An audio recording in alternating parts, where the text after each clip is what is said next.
Hello పిల్లలు, good evening. నిన్నటి స్టోరీలో దావీదు గురించి కొంత తెలుసుకున్నాం కదా. ఈరోజు స్టోరీలో గొలియాతును ఎవరు చంపారు, ఎలా చంపారు అని పూర్తిగా తెలుసుకుందాం.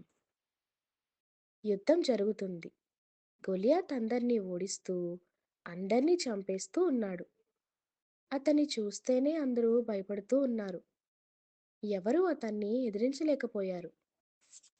ఒకరోజు దావీదు యుద్ధంలో ఉన్న తన అన్నయ్యలకు ఆహారం తీసుకొని వెళ్ళడానికి యుద్ధం జరుగుతున్న స్థలం దగ్గరకు వెళ్ళాడు. అక్కడ గొలియాత్ ప్రజలందరినీ భయపెడుతూ నన్ను ఎవరు ఓడించలేరు అని అందర్నీ ఎక్కిరిస్తూ ఉన్నాడు.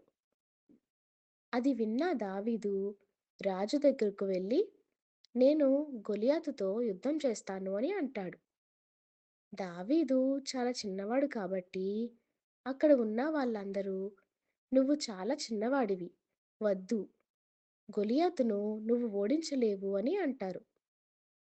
అప్పుడు దావీదు, నాకు దేవుడు సహాయం చేయడం వలన సింహాన్ని, ఎలుగుబంటిని ఎదిరించాను. ఇప్పుడు కూడా దేవుడు నాకు సహాయం చేస్తాడు. కాబట్టి నేను గొలియాతును ఓడించగలను అని నమ్మకంగా చెప్తాడు. అప్పుడు రాజు సరే అని దావీదుకు యుద్ధ కవచం వేయమని చెప్తారు. కానీ ఆ డ్రెస్‌లో దావీదు మునిగిపోతాడు. దావీదు చిన్నవాడు కదా! ఆ డ్రెస్ దావీదుకు సరిపోలేదు. పెద్దదైపోయింది. అప్పుడు దావీదు, నాకు ఇవేమీ వద్దు. కేవలం నా కర్ర, కొన్ని రాళ్ళు, ఒక స్లింగ్ షాట్ కావాలి అని అడుగుతాడు. గొలియాతు దావీదును చూసి, ఏంటి? నువ్వు నన్ను ఓడిస్తావా? నన్ను చూసావా ఎంత పెద్దగా ఉన్నానో? అని దావీదును చాలా తక్కువ చేసి మాట్లాడతాడు.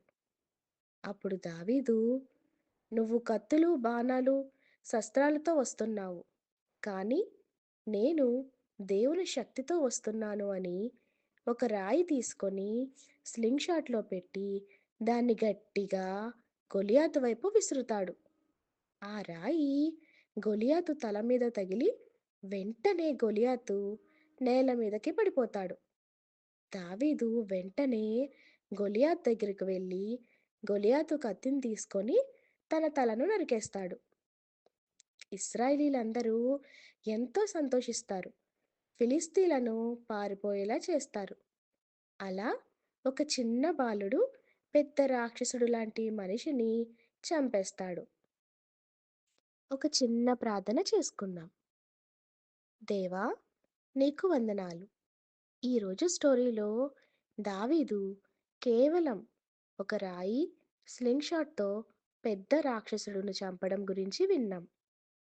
ఒక చిన్న బాలుడికి మీరు ఎంతో శక్తిని, జ్ఞానాన్ని ఇచ్చి ఇశ్రాయేలీలను గొలియాతు నుంచి రక్షించేలా చేశారు.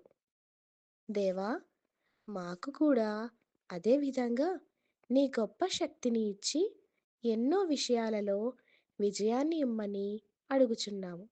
ఆమెన్. గుడ్ నైట్ పిల్లలు.